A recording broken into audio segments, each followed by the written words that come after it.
SKOL Vikings, let's win this game. Attention, Vikings fan. Get ready for a twist in the purple and gold universe. Something happened behind the scenes that could completely change the course of the defense, and it's no small detail. The head coach delivered bad news that put starters at risk for the next game, but that wasn't the only surprise. The sensation at quarterback became the center of an unexpected controversy, and a key linebacker might be out for weeks.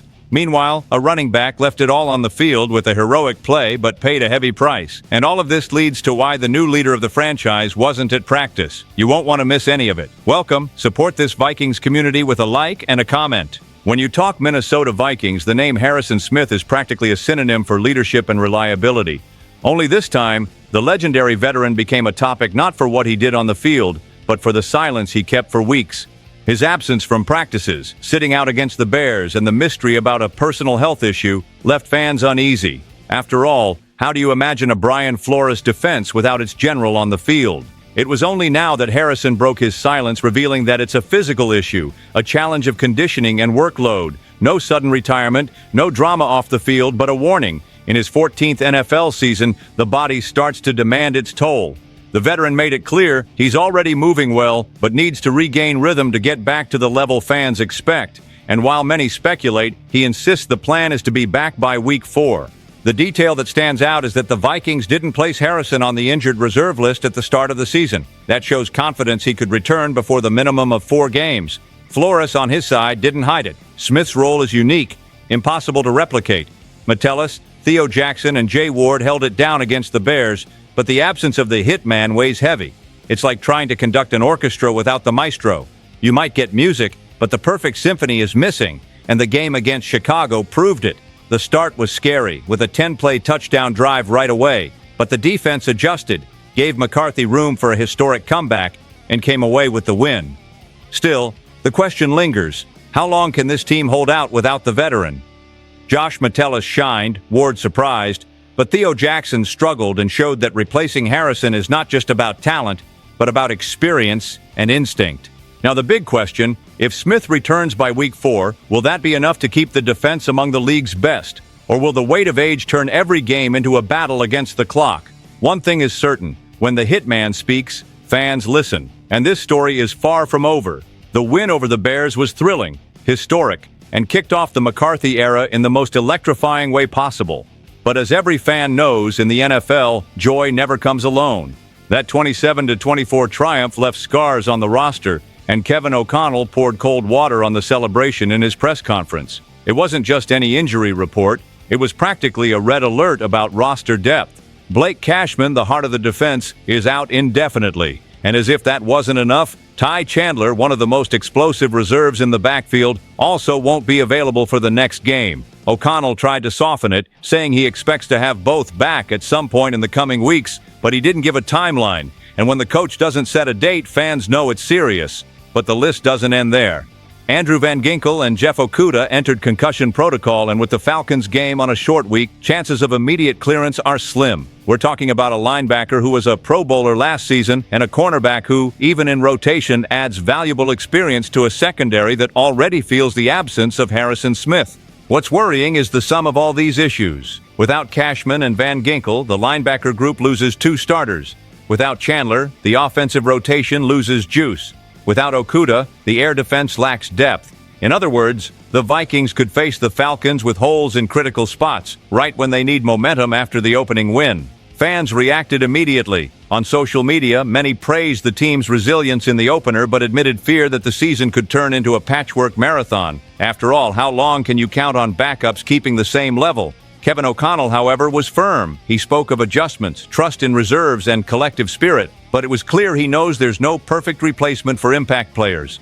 The question echoes, will McCarthy's magic and Justin Jefferson's talent be enough to cover so many absences? Because if not, Game 2 might bring more tension than celebration. J.J. McCarthy debuted on Monday Night Football like a movie character. A rookie leading an 11-point comeback in the 4th quarter against the rival Chicago Bears under the brightest lights in the league.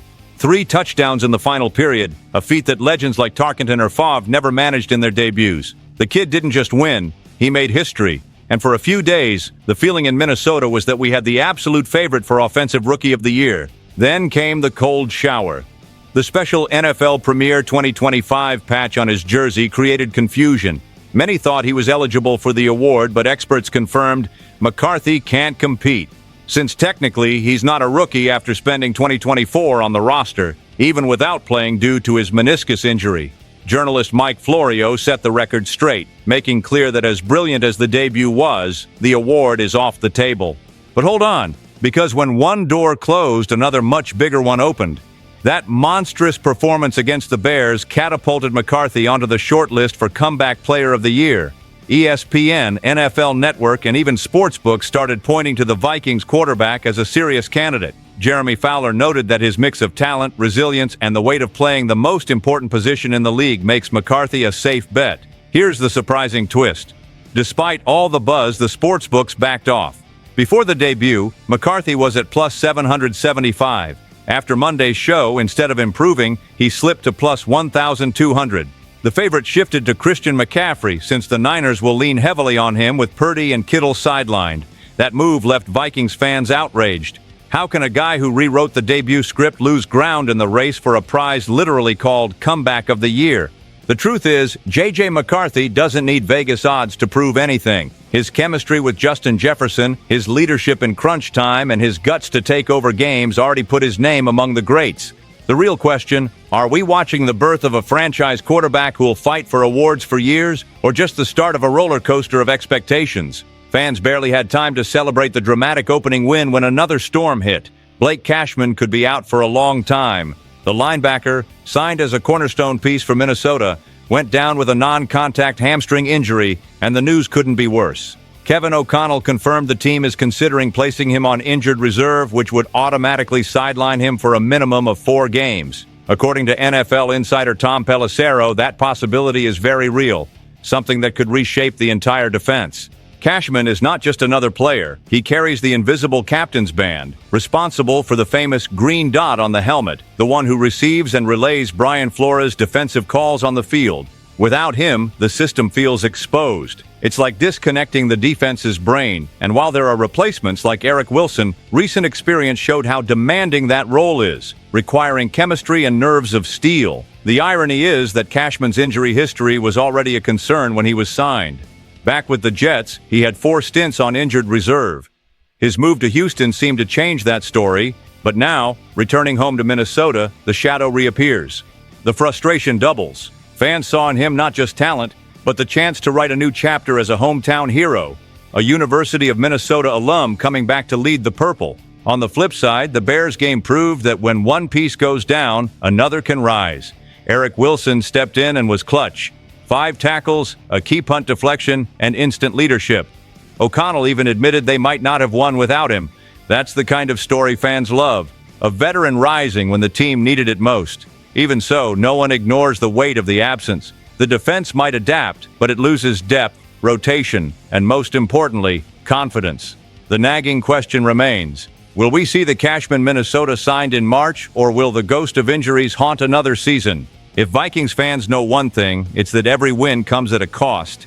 And the opener against the Bears was no exception. Amid the euphoria of the comeback came the crushing news. Ty Chandler, an important piece of the backfield and special teams, was placed on injured reserve and will miss at least 4 games. The most impressive part, Chandler finished the game hurt, playing through pain, and delivered a decisive play that helped seal the victory. On the final kickoff return, he followed Kevin O'Connell's signal to take the ball out of the end zone. It wasn't a highlight return for yards, but it chewed up precious seconds before the 2-minute warning. That meant controlling the clock and putting the Bears under pressure. What no one realized, Chandler was already nursing a knee injury. He didn't ask out, didn't hide. He finished the job.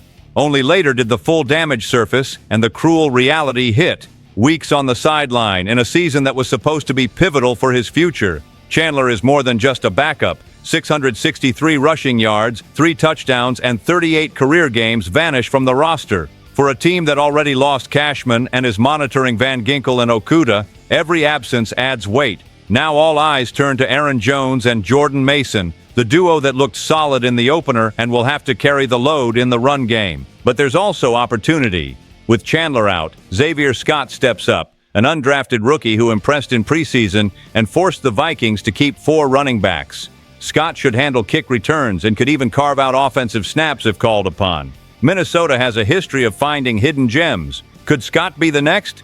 For Chandler, the timing is brutal. Final year of his rookie deal, trade rumors in the air, and a chance to showcase his value. Now it's all on hold. Returning healthy is priority one, but the bigger question is, will there be space for him to prove he deserves a future in Minnesota? Or was that gutsy play his last defining moment as a Viking? Amid all the tension, injuries, and uncertainty, one piece of news managed to bring a smile even to worried fans. J.J. McCarthy skipped Thursday's practice, but don't panic. It wasn't injury-related. The reason was far more special. The 22-year-old quarterback, taken 10th overall in the 2024 draft, was at the hospital with his fiancée, Katya Koropas, high school sweetheart, for the birth of their son. A moment that humanizes the hero of the Bears' comeback and bonds him even more with fans. Kevin O'Connell couldn't hide his excitement, saying he was pumped to share the news. It's rare to see a coach so thrilled about a player missing practice, but the occasion speaks for itself. McCarthy is living a whirlwind week. First his epic debut, then becoming a father. How can fans not feel connected to this story? The irony is his journey already felt like a movie script. Drafted with a national title under his belt, he lost his rookie season to a knee injury in training camp. He watched Sam Darnold take the reins, win 14 games, and lead the team to the playoffs. When Minnesota chose not to re-sign Darnold, questions flew about whether the kid was ready. The answer came under the lights, leading a comeback against a historic rival on Monday Night Football. Now comes the personal milestone. Fans see not just the quarterback throwing to Justin Jefferson, but the leader of a new chapter, someone who inspires on and off the field. He's become the symbol of renewal, carrying not only the franchise's future, but now the pride of fatherhood.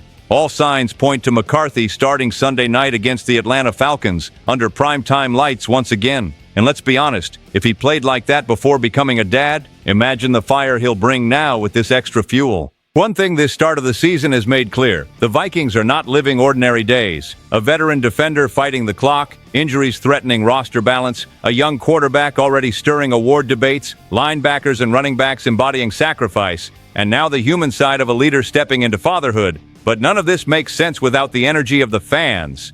Now it's the time to support, to question, to debate, because this journey is just beginning. Which story grabbed your attention the most? And what other moves does this team still need to make? Drop a comment, share this video, and hit that subscribe button for all the latest Vikings updates. Stay tuned. SKOL Vikings, let's go.